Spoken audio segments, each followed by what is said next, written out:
जिस प्रकार से तमिलनाडु की कुर्सी डीएमके के लोगों ने एक परिवार तक सीमित कर दिया है, पहले करुणानिधि, फिर एमके स्टालिन, और अब उनके पुत्र के लिए ही रिजर्व है।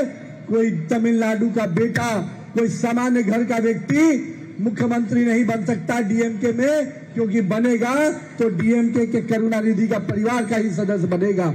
तो हमें ऐसे परिवार को ही सत्ता से बाहर करना है। தமிழ்நாடுடைய நாற்காலி ஒரு குடும்பத்திற்கு மட்டும் சொந்தம் என்ற வகையில் செயல்பட்டுக் கொண்டிருக்கிறார்கள். கருணாநிதி அவர்கள், அவருடைய மகன் ஸ்டாலின் அவர்கள், அவருக்கு பின்பு உதயநிதி ஸ்டாலினை ஆக்க வேண்டும் என்பதற்காக இந்த அரசு பாடுபட்டுக் கொண்டிருக்கிறது.